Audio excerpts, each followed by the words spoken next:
Once you know the contents of your meeting, you can decide where you're going to have the meeting, when you're going to have it, how long it needs to be, and who you need to invite.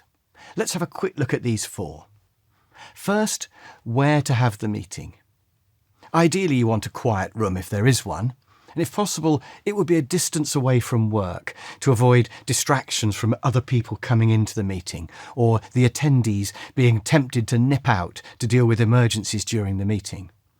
And the room should be big enough, not too hot or cold, and it needs to have some sort of visual aid like a whiteboard or a flip chart, as well as either a projector or a large TV screen.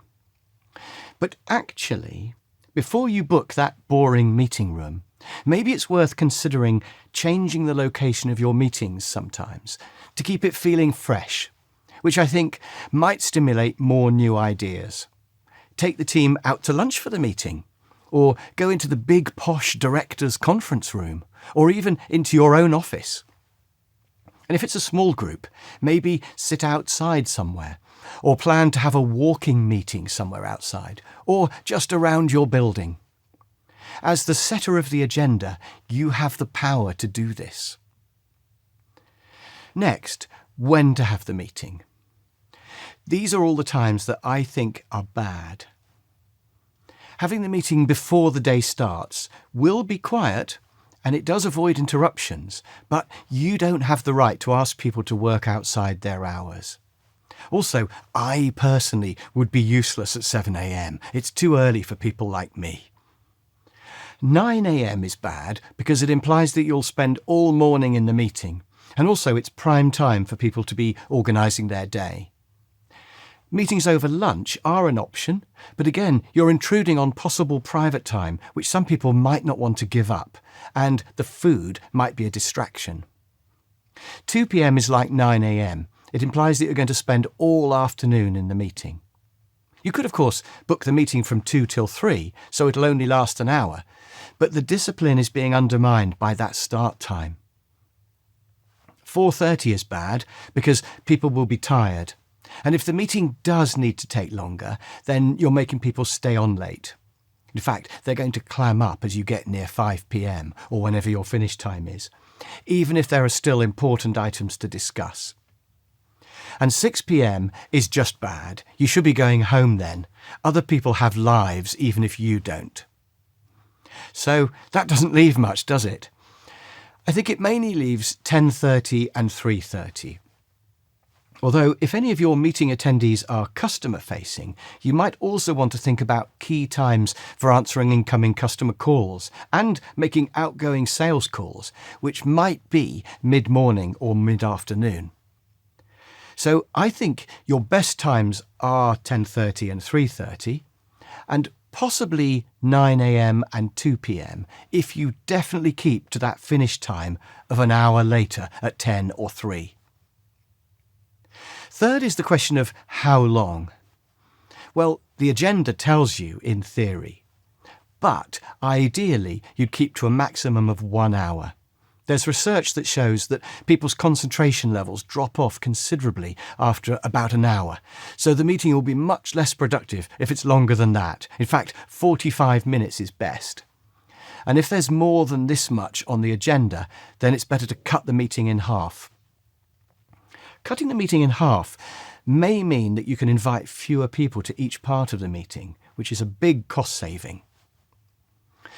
You can see from the diagram that if you only need half the people for each half of the meeting, and if you deal with the items quicker because you have fewer people to discuss them, then you reduce your cost, in my example, from 30 person hours to just 10 person hours. Because instead of having 10 people for 3 hours, which comes to 30, I've now got 5 people for 1 hour and a different 5 for another hour, which is 10 in total. Finally, there's the question of who to invite. For all meetings, except one-way communication meetings, which are really more of a presentation, the rule is the fewer people, the better. If you have more than 6 people, then consider pruning the meeting.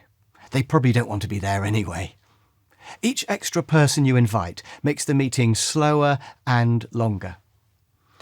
If someone's only going to make a small contribution, You can avoid inviting them by getting their thoughts sent in beforehand, or they can brief someone else who's attending.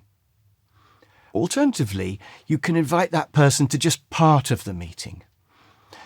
If the agenda items are all timed, then you know which time slot you're going to need them for, and you don't have to waste their time having them in the meeting for the whole duration of it. It's also an extra incentive or even an excuse to tick off agenda items in a timely manner. You could say, well, it looks like Archie's here to share his sales report, so let's move on. Now, one idea that goes against my theme of inviting the minimal number of people is to invite one younger or more junior colleague to your meeting. And of course, younger and more junior might not be the same thing. This will have a number of advantages.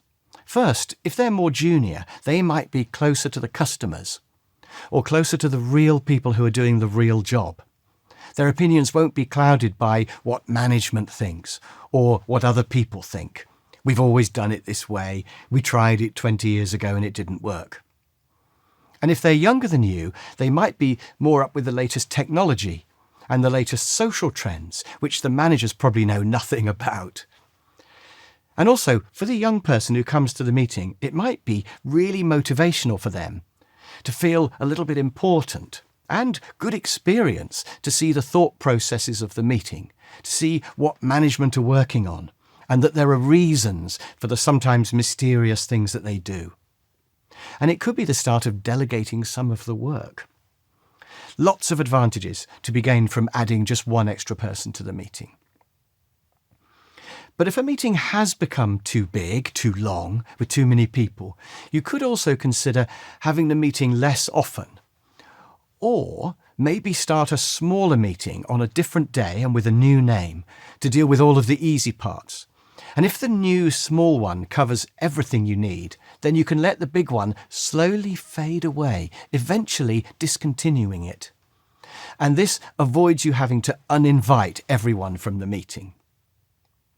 So, a good room at the right time of day, meeting for an hour maximum with 6 people or less.